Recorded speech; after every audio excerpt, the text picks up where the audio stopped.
గొర్రెల స్కామ్ విషయంలో ఈడీ అధికారులు దూకుడు పెంచడంతో ఉమ్మడి కరీంనగర్ జిల్లాలో కొందరికి భయం పట్టుకుంది. గతంలోనే ఈ అంశానికి సంబంధించి కొన్ని స్కామ్లు నమోదు కావడం, కొంతమంది అధికారులు సస్పెండ్ కావడమే ఇందుకు కారణం. గొర్రెల పంపిణీ పథకం కరీంనగర్ జిల్లాలో పక్కదారి పట్టిందనే ఆరోపణలు మొదట్నుంచి ఉన్నాయి.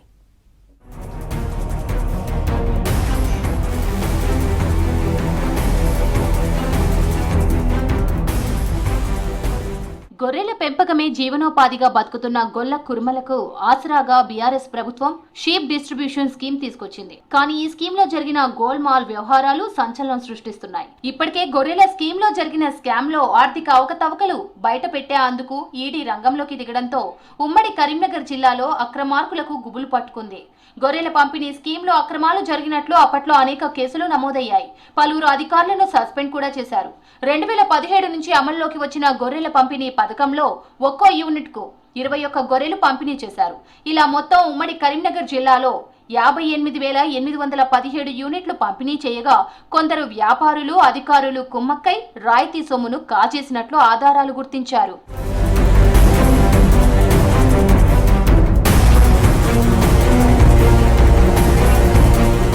కరీంనగర్ జిల్లాలో 2020లో పంపిణీ చేసిన గొర్రెల్లో 7.5 కోట్ల రూపాయల విలువైన గొర్రెలను ఉన్నతాధికారుల అనుమతి లేకుండానే కొనుగోలు చేసినట్లు గుర్తించారు. జిల్లాలోని వీనవంక, జమ్మికుంట, మానకొండూరు లాంటి పలు మండలాల్లో అప్పటి కలెక్టర్ విచారణ చేయించగా పంపిణీ చేయకుండానే ఆ గొర్రెలను వేరే చోటుకు పంపారని తేలింది. పంపిణీ చేయాల్సిన గొర్రెల్లో దాదాపు 85% మాయమైన విషయాన్ని అప్పటి కలెక్టర్ రాష్ట్ర ప్రభుత్వానికి నివేదించి ఆ బిల్లుల్ని చెల్లించకుండా ఆపారు. తర్వాత ఈ బిల్లులను వ్యాపారులకు చెల్లించారని ఆరోపణలు వచ్చాయి.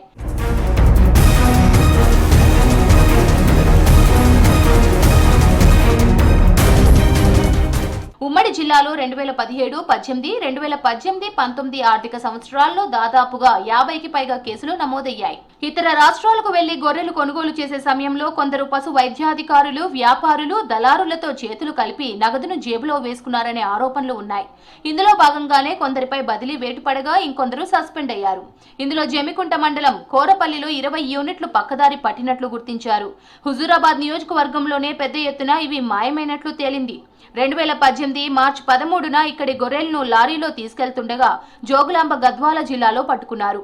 మరోవైపు జగిత్యాల జిల్లా మల్యాల మండలం లంబాడిపల్లికి చెందిన 6 లబ్ధిదారులకు చెందిన 126 గొర్రెలను ఊరి బయటనే వారికి చూపించి ఇతరులు తీసుకెళ్తుండగా గుర్తించారు. తొలి 3 ఏళ్లు పంపిణీ తీరుపై జరిగిన అవకతవకలపై గతంలో కాగు తప్పుబట్టగా అందులో ఉమ్మడి జిల్లాకు సంబంధించిన ప్రస్తావనలు ఉన్నాయి. అయితే లబ్ధిదారులను ఈ అవినీతి కూపంలోకి లాగవద్దని, నిజంగా మోసానికి పాల్పడిన వారిని గుర్తించి చర్యలు తీసుకోవాలని యాదవ సంఘం నేతలు డిమాండ్ చేస్తున్నారు. ఈ యొక్క స్కామ్లో లబ్ధిదారులను కూడా చేర్చడం చాలా విచారకరం. లబ్ధిదారులు ఈ స్కామ్ చేయలేదని మేము సంఘాల వారీగా చెప్తున్నాము. లబ్ధిదారులకు ఎటువంటి ప్రయోజనం జరగలేదు. దీనివల్ల ఈ పంపిణీ వల్ల అధికారులకు, ప్రజాప్రతినిధులకు, దాంట్లో ఉన్న బ్రోకర్లకు మేలు జరిగింది తప్ప ఈ మా లబ్ధిదారులకు మాత్రం ఎలాంటి మేలు జరగలేదు ఈ స్కీమ్ ద్వారా.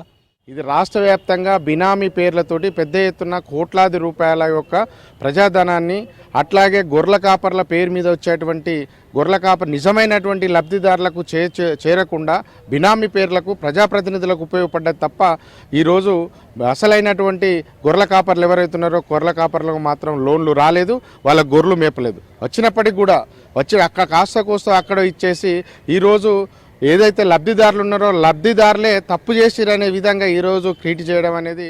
గొర్రెల పంపిణీ పథకంలో సొసైటీ సభ్యుల్ని మాత్రమే లబ్ధిదారులుగా ఎంపిక చేయాలి. సొసైటీలో సభ్యునిగా ఉండి 18 సంవత్సరాలు నిండి ఉండాలి.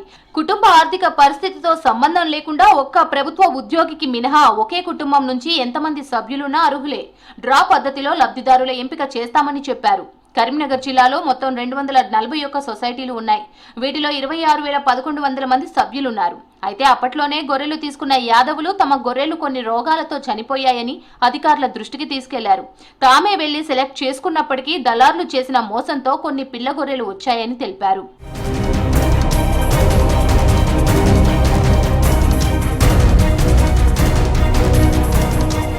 మొదటి విడతలో కరీంనగర్ జిల్లాకు సంబంధించి 16 మండలాలకు పంచే గొర్రెలను ఏపీ కడప జిల్లాలో ఎంపిక చేసిన 29 మండలాల నుంచే కొనాలనే నిబంధన విధించారు. ఇందులో భాగంగా ముందుగా అధికారులు అక్కడికి వెళ్లి కావాల్సిన గొర్రెల లభ్యత, నాణ్యతపై సర్వే చేశారు.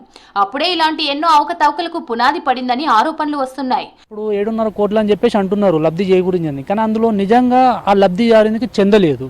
ఇప్పుడు గత ప్రభుత్వం ఉన్న సంబంధించిన అధికారులకు సంబంధించిన ప్రజాప్రతినిధులే బ్రోకర్లుగా మారి లబ్ధిదారునికి లబ్ధి చేయకుండా ఇప్పుడు ఎట్లా అంటే నిజంగా వాళ్ళు కాచుకునే వాళ్ళకే ఇప్పుడు ప్రభుత్వం వచ్చేసి లబ్ధి చేకూరుతుంది అని చెప్పేసి ఇచ్చిర్రు. కానీ అక్కడ ఏమవుతుందంటే బక్కజిక్కిన గొర్రెలనే చూపించి ఇదే గొర్రెలు మీరు తీసుకొని వెళ్ళాలి అన్న ధోరణితోని వెళ్ళడం వల్ల ఇప్పుడు మన అసలైన లబ్ధిదారులకు అవి లబ్ధి చెందకుండా అయిపోయింది. మొత్తంగా గొర్రెల పంపిణీ లక్ష్యం మంచిదే అయినా పథకంలోని లోపాలతో కోట్ల రూపాయలు దుర్వినియోగమైనట్లు తెలుస్తోంది. దీనిపై సమగ్ర విచారణ జరిపి బాధ్యులపై చర్యలు తీసుకోవాలన్న డిమాండ్లు వినిపిస్తున్నాయి.